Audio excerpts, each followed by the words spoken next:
Hello and welcome to the first regular episode of the KMO show.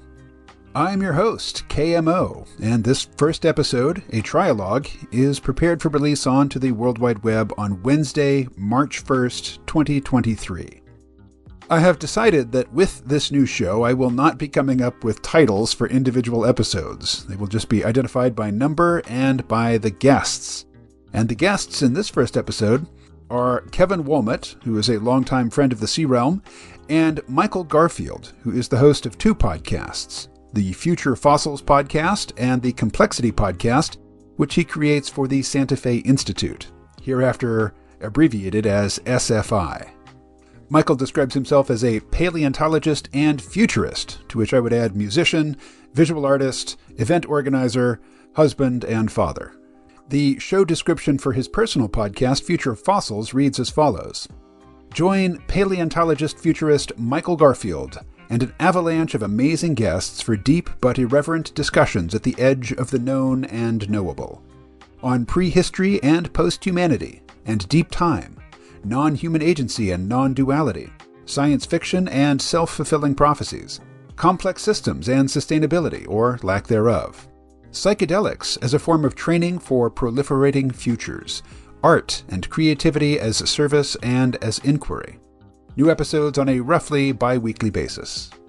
And then looking at his bio on the Santa Fe Institute website, it reads, Michael Garfield, social media strategist, podcast producer. Michael Garfield studied ecology and evolutionary biology as an undergraduate, including 7 summers of paleontological fieldwork for the Wyoming Dinosaur Society, say that 3 times fast, as well as paleontological reconstructions for the University of Kansas Natural History Museum, Tate Museum at Casper College, and Petrified Forest National Park. After 13 years as a scientific illustrator and itinerant transmedia artist, he joined SFI in 2018 to translate complexity science for social media and host/produce its official podcast. Michael's personal interests include the coevolution of humans and technology, the role of mind and communication in the self-organization of the biosphere, and major evolutionary transitions like the one we seem to be in now. Our interlocutor, Kevin Wohlmut, describes himself as an engineer, a disgruntled writer, and social critic. To which I would add he is a supporter of local music and unsigned bands, a brewer, and a generous soul. He's a longtime friend of the Sea Realm and a personal friend of Michael Garfield's. It was Kevin who arranged this meeting of the minds, which took place, I think about a week and a half ago now, at the home of Michael Garfield in Santa Fe, New Mexico. So here is the first part of the conversation that we had that day in Santa Fe. Well, you are listening to the very first episode of the new KMO show, KMO.show. And I guess it's fitting. It's a face-to-face interview. I'm here with Michael Garfield, who is a paleontologist and a futurist, and who probably has one foot in the present as well. And also Kevin W., who is basically my guide and protector here in this desert landscape of Santa Fe, New Mexico. So, Kevin, thank you. Thank you for being able to make it. This seems like an awesome opportunity I've been looking forward to. And Michael, thank you. Oh, this is cool. Yeah, I didn't realize it was going to be the first episode of a new show, and now I feel extra special. Yeah. Yeah. Well, you've been graced by fate, I guess. It's just a matter of timing. Fate has to grace me every once in a while for as many slaps as it delivers. Yeah, I see you've got Pronoia over on the shelf there. And the concept is that hidden forces are working for your benefit. And I feel simultaneously the subject of forces working for my benefit behind the scenes and also malevolent forces looking to trip me up. Although oftentimes the things that seem like I've been tripped up and punished and done wrong are the things that lead me to future growth. Yeah. And yeah, so that's a complicated and persistent theme in, comparative mythology. And I too feel that very strongly. I mean, I might as well just come out of the closet immediately before I've managed to establish credibility. Many of the listeners already know who you are, I think. Okay. And say that, I find astrology very fascinating as a hermeneutic practice. I don't know what to make of it in terms of its like ontology and mechanism and so on. But that's the subject of an entire episode of Future Fossils, where I argue that it should be a valid study of advanced statistical inquiry in system sciences.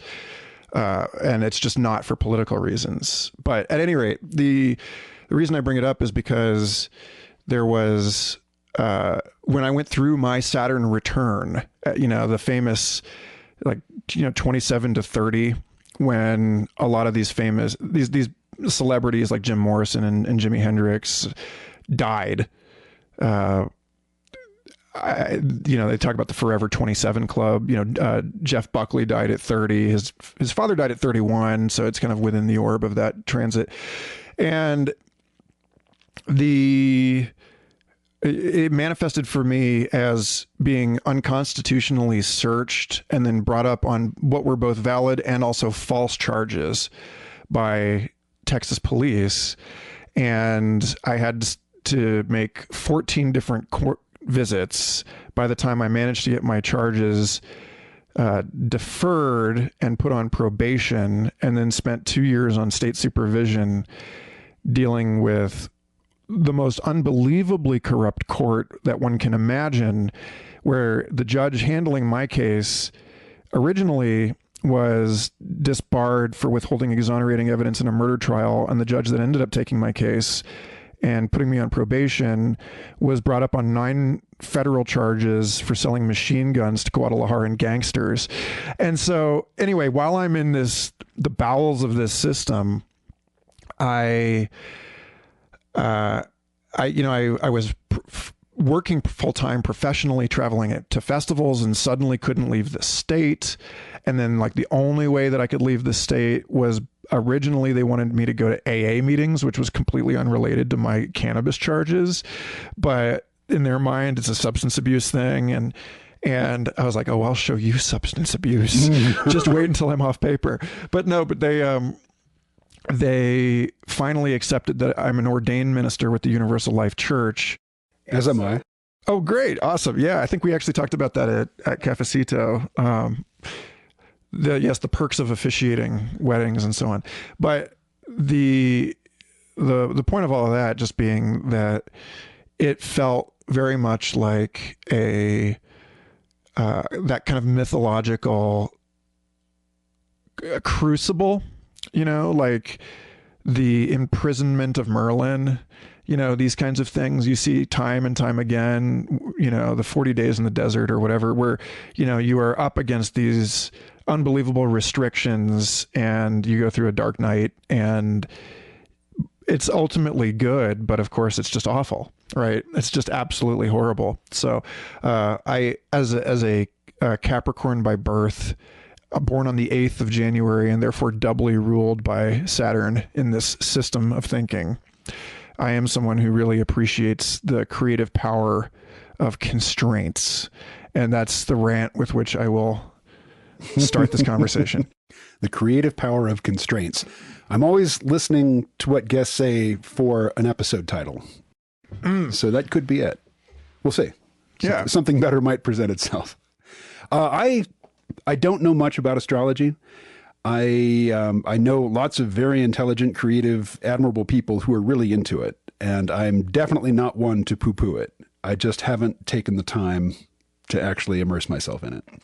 Well, I mean, Bresny is actually writing another book now, and it's his first on astrology, and it's called Astrology is Real. And he's serializing it on Substack. I haven't moved beyond the paywall because he is going to publish it at some point, and I just want to see it in my own hands. But I think between him and Richard Tarnas, there's a pretty strong argument. I listened to the first part of the audiobook of Cosmos and Psyche, which is astounding. It's amazing. But then he gets into the nitty gritty, and you just can't do it in an audiobook. It's got to be on a paper. I honestly couldn't do it in paper either. Oh. I found that his laying out the fundamental piece of why this is, in his mind, a paradigm shift from a particular construction of the delimitations of self and cosmos and how this means instead that meaning is actually suffused through the cosmos rather than contained and generated by the human brain was really potent. But I encountered most of his historical argument secondhand, because at that point it does become very pedantic. He's a great writer. That first part of the book is essentially an essay. It's not really book length, but it is worth the price of, an Audible credit, which is what I paid for it. So yeah.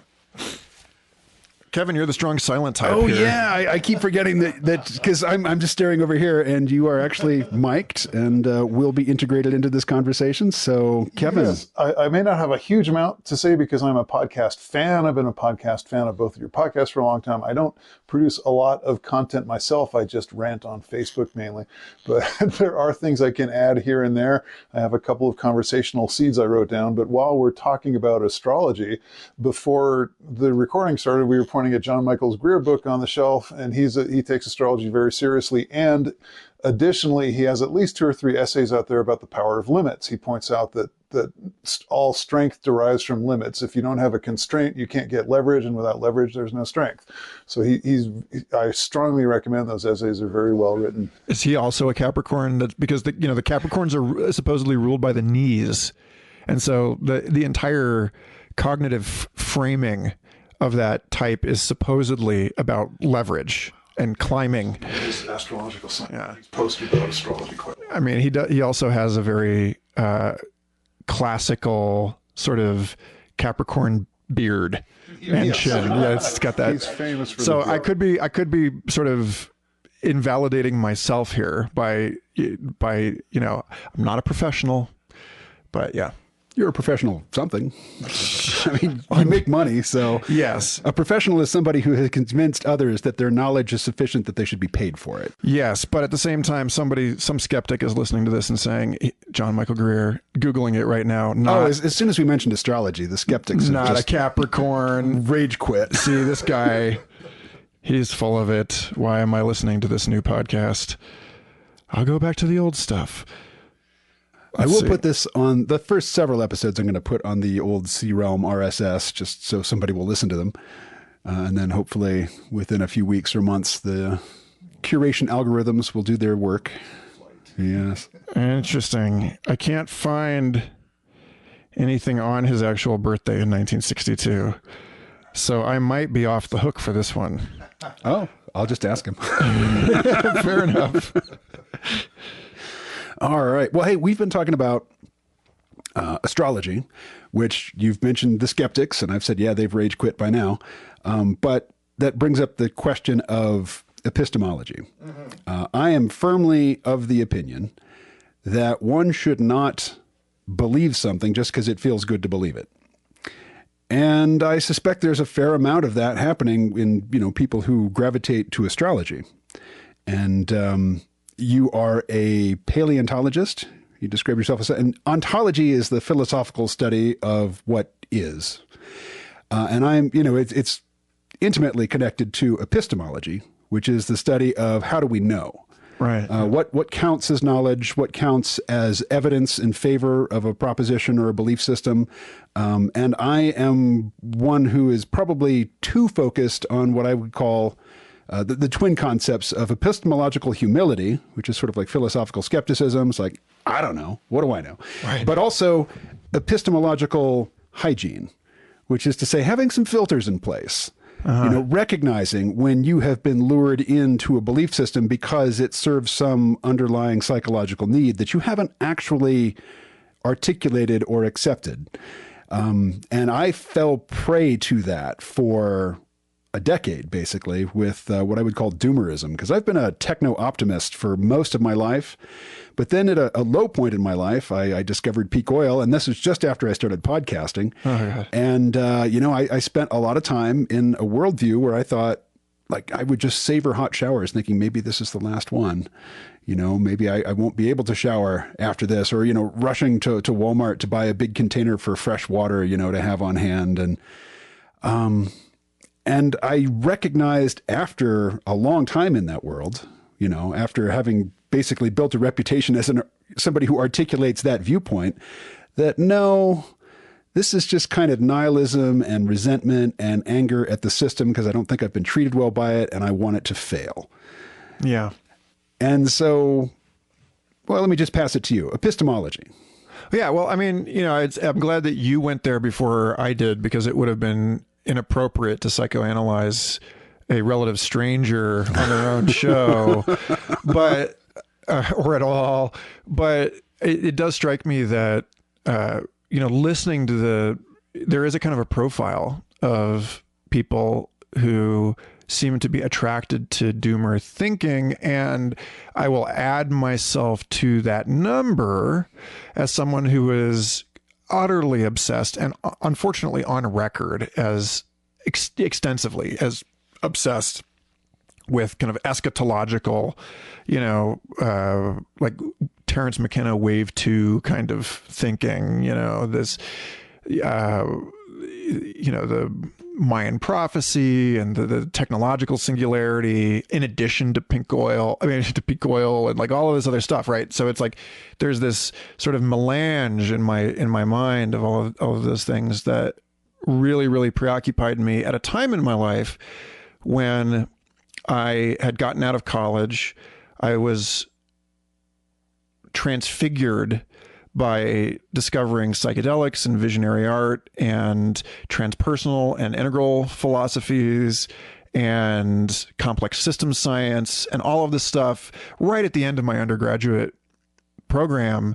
And then suddenly the letter in my hand to apply for a PhD program in dinosaur science, like I never even sent it. I still have it in a drawer because I didn't know, like suddenly, as in love as I am with being out in the Badlands of Wyoming and, digging for ancient things, it wasn't going to get me any closer to answers to these questions that had erupted in me over the last couple of years. And I realized years into this process of trying to come to grips with living in this question and then what it means for, finding my way in the wilderness of a post-academic life where I had tried for years to try and find ways to ask these questions within a graduate program and was just repeatedly browbeaten over the impossibility of it. And I think it's easier now. I think in a weird way, the descent of academia into the horrible confusion in which it currently resides, and also the fact that I'm seeing bright young students come up in these programs that didn't exist when I was that age, and I just feel envious of their opportunity. It's a strange kind of thing. But at any rate, the point was that all of this questing and mystery was concurrent with my preoccupation with the ontologically weird, the UFOs and fairy lore. And I was living in a house with a poltergeist, and then that I managed to integrate through a kind of a Jungian Gestalt shadow process, and realized was like somehow something, at least it seemed as though, like as soon as I had gone through the assumption of withdrawing this thing back into my own mind, that it stopped shaking my friend's bed at night and it stopped breaking windows in our house. And it was very, I have no better explanation for that. And yet there's no way to reproduce those findings, so I'm just left with this hanging thread about this major life experience that I had. And then the next year is when, and I've talked about this on my show and on Stuart Davis's show and maybe a couple others, I had a string of UFO encounters. And so that were not just me, it was like me and then different groups of friends all hanging out at the same beach at different points in 2006 and 2007.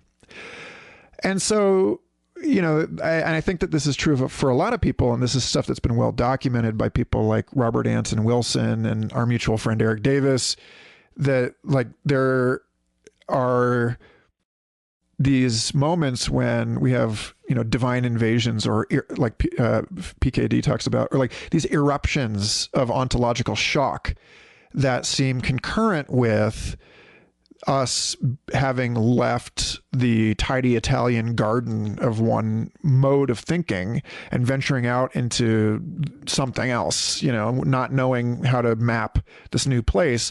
And as soon as you leave the map, then, and so, someone who's written really beautifully about this is Tom Robbins in his book Jitterbug Perfume, where, the god Pan is a physical entity, but is evaporating over the centuries as the wilderness outside the city walls is mapped with increasing granularity, and people stop believing in the gods and they stop paying him homage, and I think that Neil Gaiman has written about that in American Gods. There is something, I think, very, very real about that. And so when I think about the collision between epistemology and ontology, I think about Eric Davis and High Weirdness talks about ontological pluralism. And my graduate advisor, Sean Hargens, who spent a lot of time mapping the, over 200 different disciplines and their perspectives on UFOs and other ontologically strange phenomena, weird phenomena properly, are, they both settle into this notion that it's not simply that epistemologies and ontologies are jointed in the respect that different epistemologies actually enact different ontologies in their perspective, like in their sort of meta theoretical framing of this. You actually do move into a kind of different physical paradigm as you behold and interact with the world and enact world spaces. I guess interaction with the world is not actually what's going on if you think about it in those terms, because that's like thinking of you in the world as discrete objects. But this is something else. This is something much more intimate and unitary. And so I find that very fascinating. I find it very fascinating, to think back on what now Dennis McKenna regards as utter foolishness about the La Chorrera experiments and the notion that they may have immanentized the eschaton. And I think, my God, but like maybe they did, but it was a localized phenomenon, like maybe, these questions I asked Sean Carroll once about, and I'll stop the rant here, but Sean Carroll works as an external faculty member at the Santa Fe Institute. And so I was able to have lunch with him once and talk with him. And I asked him, what do you think about this critique that, deep field astronomical imaging has revealed that the fine structure constant is mutable? This thing that's supposed to be independent of space-time coordinates. And he had some dismissive critique of that, but I'm not a physicist at the level that I felt like I could actually judge the merits of his critique. So I have to admit my own susceptibility to the expert identification problem and just accept that. So that's where the epistemology part comes in too, which is like, this guy I've had on both Future Fossils and Complexity, T. Nguyen. Oh my God, I said that was the last thing I was going to say. But anyway, no, T. Nguyen talks about expert identification problems because even experts in one area can't actually identify experts in another area. And so this is like a Mexican standoff as far as social epistemology is concerned. Like we have no way of getting around this with the tools that we have now, and that is the big thing that we're facing as a society, is moving from a kind of modern rational paradigm where we perceive the empirical methodology as absolute and transcendent to other approaches to the world that we tolerate and we respect out of a kind of multicultural humanism, but then moving into a kind of a deconstructive postmodern stance where it's all against all and nobody has any kind of priority because everything is situational and context bound. And then into this other thing that I encountered through the work of Ken Wilber and Sean S. Bjorn-Hargens and others, which is how do we move from a position of understanding the linguistic turn in philosophy and understanding that all knowledge is, only valid, all validity claims are only valid for certain observers, to something where we can still nonetheless say confidently that some things are true for all observers of a given subset, like a given categorical subset. So like we're getting to a point now where we can say what are and are not, statistically at least, to a beyond a confidence threshold, human universals. Like there is one society that spatializes time with the future behind them and the present in front of them, right? But everybody else has it the other way. So that's like more or less a universal. Steven Pinker talked about this in The Blank Slate. Like every culture has words for one, two, and many, so there are some kind of basic things about us as human beings. We respect grandparents, or at least we acknowledge that we should. That's a very, very human trait. But these are not necessarily, like orcas do that. Elephants do that. There are things about those animals and the way that they experience the world that I'm really excited to break out of our parochial human thinking as soon as we find better ways to communicate with them. I think that and that's what my friend Jade Seven said to me one time. She works here in town with the folks at the Institute of Ecotechnics, and she said to me once that if I were an intelligent alien civilization, I would decide whether or not to engage another civilization, to initiate contact with them on the basis of whether or not they had learned to communicate with other intelligent life forms on their own planet. And so that's where I think I'll end this, is just like, that's what I think we might be kind of, it's interesting that there's this spate of public discussion about UFOs at the same time that there's a spate of public discussion about artificial intelligence, at the same time that we're talking about possibly using artificial intelligence to establish a machine learning translation layer between, human and dolphin, and these kinds of things. Like it's all happening at once. And I think that's just the portrait that I would like to paint to set whatever we end up talking about in the ontological and epistemological. I was just going to chip in that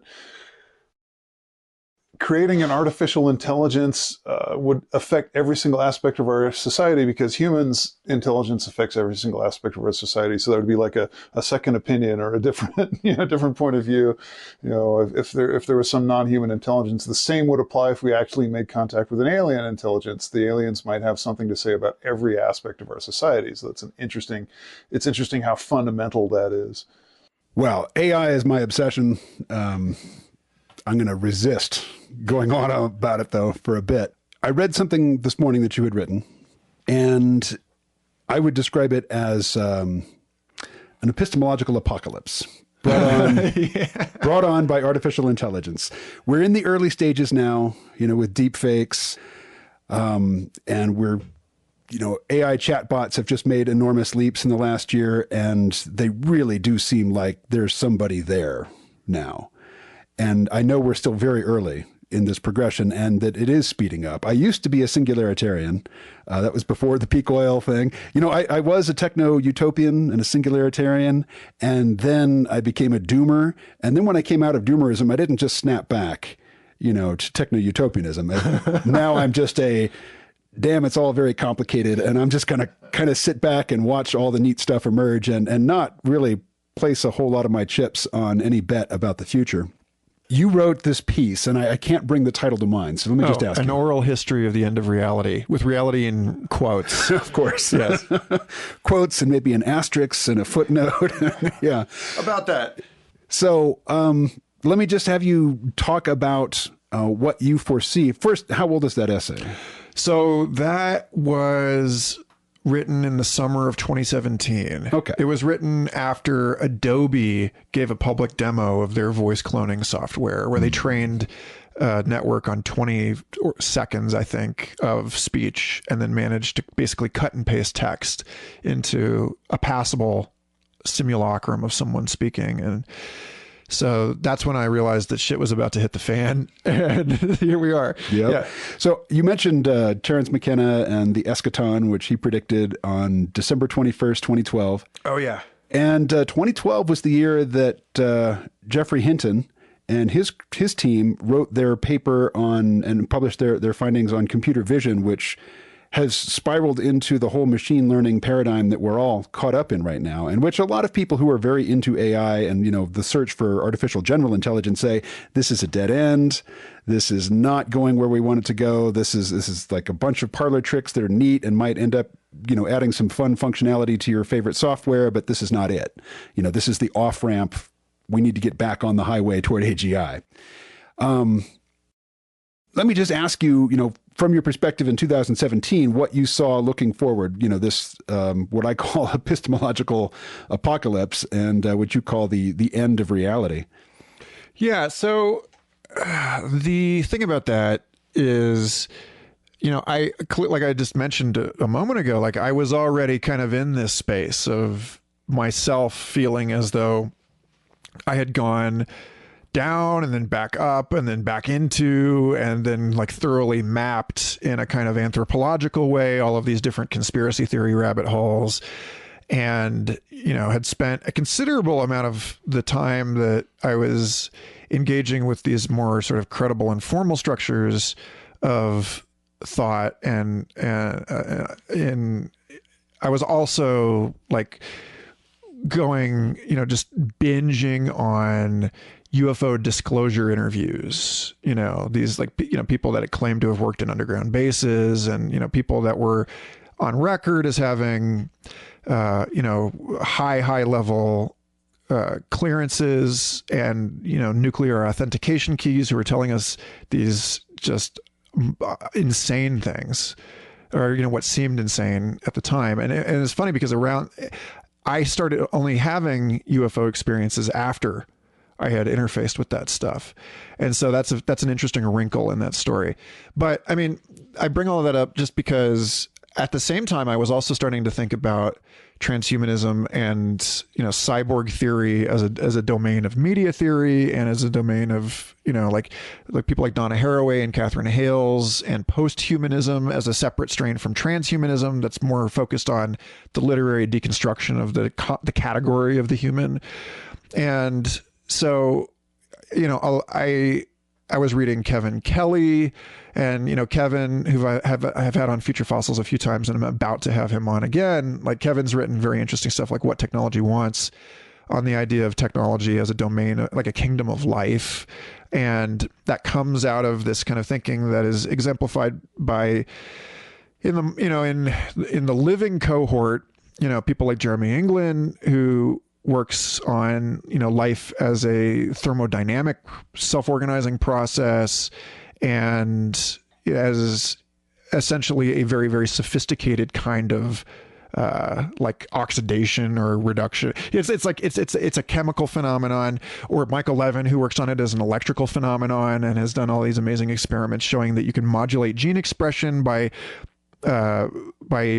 applying different kinds of electromagnetic fields to developing tissue. And so you can have flatworms that grow a head on either end just by applying. It's very Frankenstein stuff, but it's very promising. You can induce limb regeneration in organisms that can't normally do it, and things like this. So it's wild stuff. And so on the one hand, you've got, this is the kind of landscape I'm in when I'm thinking about augmented reality and reading the works of Charles Stross. And Charles Stross is just an absolute exemplar of this kind of this inducing this kind of paranoid thinking into people through very, very high technology worlds in which his knowledge of pharmaceutical science, and his knowledge of espionage, and his knowledge of finance, and automated financial systems, and all of this stuff comes together in works like Accelerando and Glasshouse, and a very sort of through the looking glass way, where, you know, his characters at different points find themselves in different kinds of, you know, Cartesian prisons where they are forced to doubt everything that they're experiencing because they are being subject to a high level scam by more advanced machine intelligences than they themselves are. And, you know, and in his work, at one point in Acceleranda, the characters are like uploads living in a virtual world on top, you know, on a grain of rice sized computer flying in a Coke can to another, you know, to another world. And they're arguing about whether the singularity has happened. Exactly. Exactly. And so, you know, for me, it's like, you know, the collapse of categories here is what I find really interesting. And, you know, when I think about what we're looking forward to, I actually have a bit more hope than, you know, that we will find a new level at which to process this stuff than I did in 2017, simply by looking at historical precedent. And I bring this up on the show a lot. Jamie Stantonian has written an essay called Apocalyptic Cults and Early Modern Information collapse or something like that. But it's about pamphleteering and the 30 Years War and, you know, the collapse of the Catholic Church as a unitary center of power in Europe, and the epistemic vacuum created by that, and how, you know, places like Munich became these hotbeds for apocalyptic thinking and then engaged in, you know, wars with the church. And in the meantime, you know, like when Francisco Varela, who is, you know, a real foundational figure in modern system sciences, was living in Chile when the United States toppled that government. And in 1973, he said you could turn on the radio station and people on two different stations in the same city would say that it was sunny outside and someone else would say it was raining. And so, you know, and it turned out that that was actually, you know, coded communication, you know, but at the same time, it's sort of symptomatic of this broader thing that we're seeing in the world with stuff like QAnon, where the proliferation of very desperate attempts to hang on to a narrative in the wake of what Doug Rushkoff has called narrative collapse is really pronounced and increasingly dominating the sphere of public discourse and of political behavior. And so, yeah, the Trumpian post-truth era, right? This kind of stuff. And as crazy as we thought it was during Trump, it's just exponentially crazier now, and it probably will just continue to get crazier. But at the same time, we, you know, out of the 30 Years War and the Protestant Reformation and all of that, we got modern universities. We got the establishment of the scientific method and of the, you know, of transferable credentials between cities and institutions and these kinds of things. And I think about that a lot. I think about how, you know, when I look at, I got people like Nick Adams, Brigham Adams at Goodley Labs, who's somebody I just saw out in California at a conference that was largely devoted to these kinds of ideas. You know, how do we make it through with technology into new forms of better forms of governance and of sense making? And his work is about crowdsourcing fact checking in a way that incents people very smartly, I think, to you know, to work together to, you know, like Wikipedia is the example that people always give for how these systems can self-organize, and how, you know, when truth becomes an adaptive system in this way, it's actually more, it's anti-fragile, right? To use Taleb's term, like you actually, like people make attacks on it, but there's an immune system in place. And so I think what we're in the process of is, you know, finding a kind of social epistemic immune system that works better than the institutions that have been challenged by this legitimacy crisis over the last few decades. And that's where I'll leave it. And I invite Kevin to weigh in on this because I know he thinks about this stuff a lot. I'm kind of a gadfly, and I'm always annoying people by talking about epistemology and how do we know what we know. And you're mentioning the epistemology crisis, and I'm often sort of very concerned with health issues. And like one of the things I rant about on Facebook a lot is whether calories in equal calories out is good health advice. And there are all these questions coming up recently. Studies like the China study about vegetarianism can't be replicated. It's called the replication crisis in psychology and in medicine. And so what this crisis sort of meant to me was there was a point where I realized that the epistemology crisis sort of spread backwards in time as well as forward. We couldn't know for sure what went on in the past. And that led me to the realization, how epistemology is also how do we name what we name and how do we put it into bins? Like the other popular question you see a lot on the internet is about, did medieval peasants have more holidays than you? Well, in some ways they did, but you could also say they didn't. And besides which, are you talking about medieval peasants in France or in China and in 1080 or 1580? So episteme depends so much on how we classify things and how we put things into bins, and that's got to be sort of upfront when we address this crisis. You can't just elide over it and say, oh, all medieval peasants got huge numbers of holidays. It's not true when we're talking about a period that was like 1,000 years long around the entire world. There has to be a lot more specificity, and it gets annoying, and people snap at me when I bring up these questions, but they can't be avoided, in my opinion. Just some name dropping time. When we were at lunch, we were talking to each other and we're trying to figure out, where our social systems overlap. I've been corresponding with Doug Rushkoff since the mid-90s, since his book, Media Virus. Awesome. Yeah. And then I met him for the first time, I think in 1999.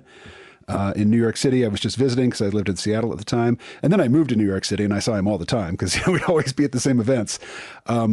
Episode number 100 of the C-Realm podcast, which I think came out in 2008 or maybe 2007, was with Charles Strauss. Oh, wow. And I just, I didn't have any in with Charles Strauss except that a C-Realm podcast listener was a personal friend of him and, said, hey, you should be on this guy's show. That's awesome. And that was when I was in the beginning of my peak oil phase. So I'm talking to Charles Strauss about, here I have the opportunity to talk, to the author of Accelerando. We can talk about the singularity before he was sick of the topic. Right. And, I wanted to talk about peak oil. Dude, that's messed up. I actually, there's a guy at SFI, and I won't linger on this, but just because you have had him on your show, there's a brilliant physicist at the Santa Fe Institute, David Wolpert, who co-authored the no free lunch theorems, which are about the limits of human knowledge and like what we can say about the world. They belong up there with Gödel's incompleteness theorem as like these really potent statements about the limits of science and human thought. And David has done a lot of work on game theory also, and has recently been working on some research into how the combination of automated financial agents, autonomous agents, game theory and machine learning and blockchain creates what he considers an unavoidable runaway financial apocalypse that looks like these basically like machine archons skewing game theoretical payoff matrices between people that are bound by smart contracts.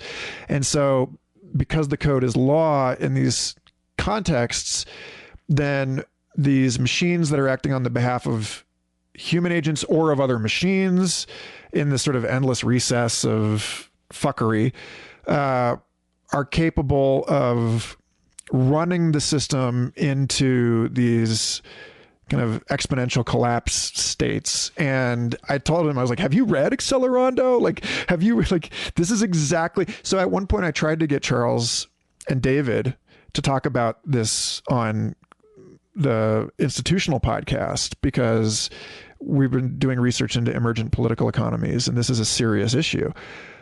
But Charles was like, absolutely not. I'm never speaking about this stuff again. I am like, it's just like, oh man, like it's like the one time that someone had said that, I can remember someone saying, even the SFI prestige is not enough to convince me to talk about this. I'm so sick of it. Well, have you read the novel that he wrote with Cory Doctorow, Rapture of the Nerds? It's so good. Yeah, it's kind of their, nail in the coffin for that topic, though. Yeah. It's like, they've joined into the, I wouldn't even call it a criticism. It's more of just sort of denigrating by association. It's like, oh, you guys are just being religious. Like, I can criticize the notion of the singularity, but if I do, I'm largely going to be channeling Kevin Kelly, who has a much more nuanced take on why the singularity is kind of a silly idea, and it comes down to thinkism. For those who don't know, the idea of thinkism is kind of ridiculing the notion that if you can replicate human consciousness and scientific, research and thought in silicon, and it can run, say, 1,000 times faster, than you do 1,000 years worth of R&D in 1 year, and things are really going to move fast. And Kevin's like, yeah, not really. Scientific progress requires experimentation, which is an interface with the real world, and it doesn't matter how fast your brain is running. If you need to order a part from Amazon for your machine, it still takes a week to get to you, maybe 2 days if you've got Prime or whatever. But, that's an eternity in this machine, this sped up clock speed, think time. But while you're waiting for your experiment to run, or while you're waiting for your, glacial human assistants to set up the equipment, you're not doing anything really in terms of science. You're probably watching every episode of House, MD, which is, I mentioned that because I've known of the show for years, but I just started watching it since I've been house sitting. So I just started with season 1, episode 1, and I'm just pouring through it. And I keep thinking I would love to send episodes of this show back in time and show it to somebody like in 1960, like show it to Arthur C. Clarke because he's writing 2001: A Space Odyssey. And like, no, this is what the turn of the century looks like. Very impressive computer graphics, very impressive, medical science and advances in therapeutic approaches, but no flying cars, no space stations, no moon colonies, none of that. So the future y'all were predicting, and which I imbibed with such gusto in my youth, did not come to pass. Here's what we got, and I'm also thinking that I'm not going to curate the episodes that I send back in time. I'm not going to explain, oh, this is why this happens, or this is what they're talking about, or this is what they're referencing. Just let them try to, parse it themselves with no knowledge of any of the context. It's funny because I was just one of the brilliant young researchers I was just thinking of a moment ago when I was talking about how different things are now than they were when I was that age, is Elisa Mora. And she's actually an undergraduate research fellow at the Santa Fe Institute, has this amazing opportunity that was, unthinkable 20 years ago. And she's working with Jeffrey West and with Chris Kempis and others on urban scaling theory, which applies the biophysics of networks and of the flow of things through networks to, that normally this is like, thinking about like cardiovascular systems. And some of Jeff's work with Brian Enquist and James Brown was on, I'm sure your listeners have heard about how like a mouse has the same number of heartbeats as an elephant, but they just go through them much quicker. Right. Yeah. That 1.5 billion heartbeat lifespan is over like that, when every heartbeat is, you're from your heart to the terminal end of your capillaries is like mouse sized. Right. And so that kind of thinking applies to cities, and a lot of innovative, interesting work has been done on that. And it's relevant to a lot of this because, the thing about cities is that they are self-accelerating. And I talked about, I've talked about this with Kevin also, Kelly also, but at any rate, that work that she did with them was on how it's been known for years that the per capita wealth production of cities, and this is I'm basically just like handing you the football here, Kevin. that per capita wealth production in cities is it grows super linearly. It actually grows super exponentially with scale. So a city that's twice the size of another is generating more than twice the new patents and new financial opportunities and just economic, like GDP stuff, than the smaller city. But Elisa's work showed that disproportionately that like 90% of that was going to the top decile, and that the poorest people in cities are no better off and are in many cases worse off than people in smaller cities. And so I asked her the other day, I was like, this was yesterday. I said, have you seen that episode of Deep Space Nine with the Bell riots? About San Francisco as the no Kevin's got Bell Riots 2024. Yes, bumper sticker on my car. Yes. Yes. So I had the privilege of being able to send this brilliant young scientist I think it was a Vox article on how the Star Trek episode written in 1995 predicted 2020s. It's on Amazon. I mean, anybody can watch it at any time. Hey, I think we're at about the halfway point of this discussion, which means we are going to be switching over to your podcast, which is the Future Fossils podcast. And there might be a little gap in time, like a couple months. Yeah, maybe we'll try to make it quick. But before we do, I mean, Kevin, this is your wheelhouse. I don't know what to say, but you've said it all. Yeah, that episode is my favorite of the whole franchise. KMO and I were... It's a two-parter, isn't it? It's a two-parter. Yeah. KMO and I were talking about how predictive it really was, and it wasn't. It's gotten a few things wrong, but just the general tenor, like a lot of good predictions. Prediction is more about a signpost than it is about placing stock bets on what's his name's company. There are some laughable things in that episode, like how everyone has to sit at a screen to log on to the internet, but it did. At the same time, the cops log on to the internet by paying for a private third-party service. It sort of predicted general trends about privatization. These tattooed rich people in San Francisco looking down from their skyscrapers at the homeless camps. And there's a lot of things in theme and in tenor that are just dead on accurate. I feel it didn't get all the details right, but nothing ever does. All right. Well, since we've touched on Star Trek, I'm going to reserve the last word in this part of the conversation and say that I've absolutely hated Star Trek Discovery, and I absolutely hated the first 2 seasons of Star Trek Picard. They have a new showrunner for season 3. I've only seen the first episode, but it's good. I'm hopeful. I think we have weathered the storm. And things are getting better now. Well, they brought back the next gen interfaces. Yeah, they got rid of half the cast of the first 2 seasons but the cast wasn't the problem. Anyway, cutting that short. that is the spark for a rant that I just don't need to. We'll get another beer in you, maybe. Okay. Well, that'll be on the Future Fossils podcast. Yeah. Did you see the comment that I left on one of your videos right before coming here? You were talking today. Yeah, today. No, I didn't see it. So you were talking about how AI chat would revolutionize the search engine industry. And I pointed out my brother, the professional translator that I mentioned before, his axiom is anything is progress if it makes us look more like Star Trek. And if you ask the computer a question in Star Trek, the computer doesn't respond with 8 different links. Here's links to all these. No, it tells you the answer. Says, yeah, this is the answer. And that has to be synthesized. And then I also commented, an epistemological comment on that. In Star Trek, if you say, what are the effects of Berthold rays on human tissue? The computer says, well, Berthold rays cause cancer and genetic damage. It would probably serve us better if the computer said, most scientists agree Berthold rays cause cancer. A minority criticize the studies as having small sample size and demographic skewing. The computer never says that on Star Trek, but it's something we should consider. That, to wrap it up, is where I hope people left an oral history of the end of reality. Like, I hope that what they got out of that, because a lot of people have written me after reading that and said they were just unsettled.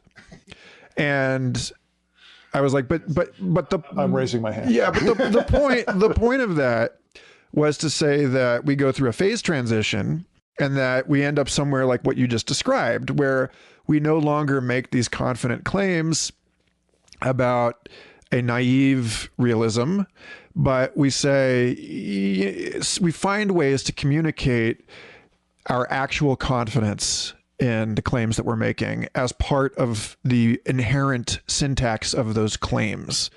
And, Stuart Firestein, who's the dean of biology at Columbia University, I believe, he gave a great talk at SFI last summer.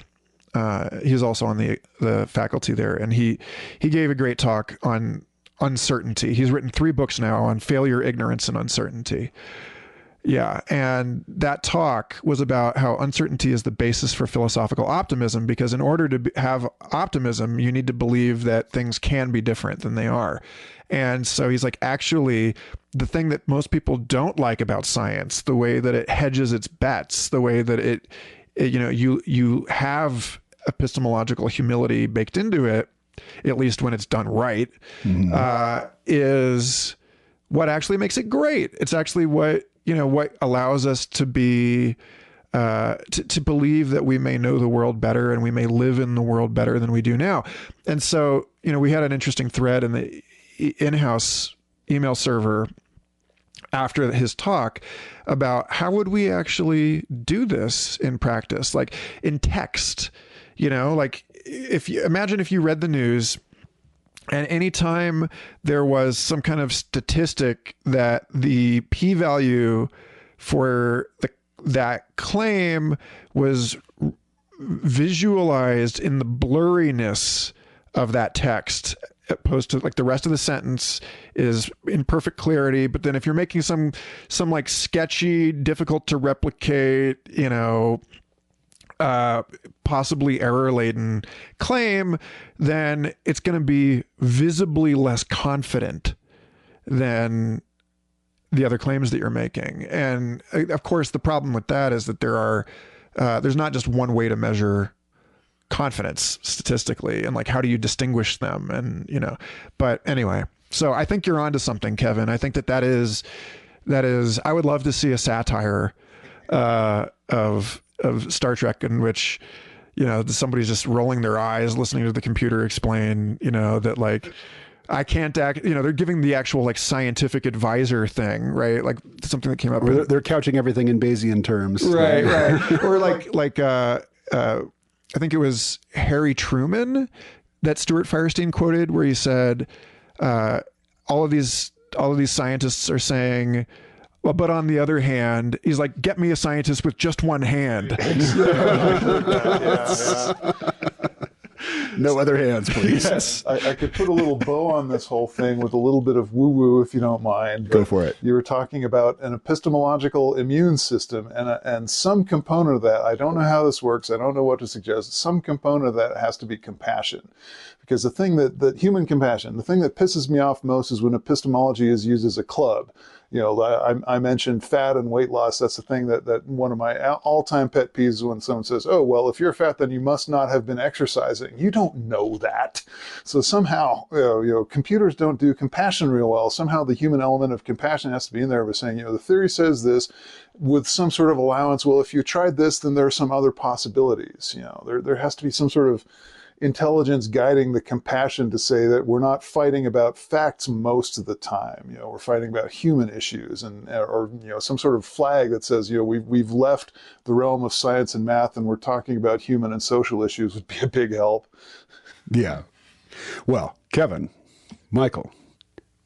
By the way, Kevin Michael is my first and middle name. Wow, we've got some sort of unholy trinity going on here. Yes. Thank you very much. Yeah, thank you. This is awesome. This is a great pleasure.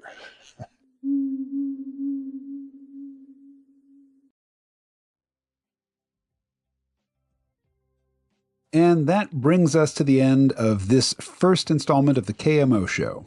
I hope you enjoyed it. And I hope you want more of this conversation, because there's about an hour and 45 minutes yet to come. And that will be on the Future Fossils podcast. I don't know what number or what date it will be available. But if you follow me on either Twitter or YouTube or my Patreon feed, I will let you know as soon as it is available. And I imagine that more than a few of the people hearing my voice right now on this podcast are regular listeners to the Future Fossils podcast, and you really won't need any notification from me when the rest of this conversation is available. All right, I do have a tendency to blather on at the end of podcasts. I'm not going to do that in this one. I will just point you to a few places on the web. I've already mentioned my Patreon feed. You don't have to be a paid supporter on Patreon to get value out of my Patreon feed. I post a lot of stuff there for free, including links to anything I put up on YouTube, or also I post a lot of links to things that I've been reading. I'll also be posting links to new KMO show episodes there, and that might be a good place to post any comments that you have on the show. Particularly if you want to interact with other listeners. That's where you'll find them. All of these shows will also be posted to YouTube, and that's probably another good place to comment and read comments from other people and maybe strike up a conversation. My YouTube channel is called Out of My Head. That's OUTTAMYHEAD. But I know that there's a lot of channels called Out of My Head, and just searching for that, you probably won't find it. So what I would recommend that you do if you want to check out my YouTube content is go to my Patreon. It is patreon.com/KMO, and there's plenty of links there to YouTube content that I have put up. All right, that's just about it. But before I go, I want to acknowledge that the new theme music for this podcast is by Holizna, and it is used by permission. I will post a link to Holizna's music in the show notes for this episode, which you can find at kmo.show. All right, that's it for this first episode. I don't have a second interview recorded or even lined up at this time, but it is my ambition to get this show out on a weekly basis. And for years, I put the C-Realm podcast out on Wednesday, so I'm going to stick with that. Look for a new show here every Wednesday. I hope that you will join me regularly, and until I put up that next episode, I hope that you will stay well.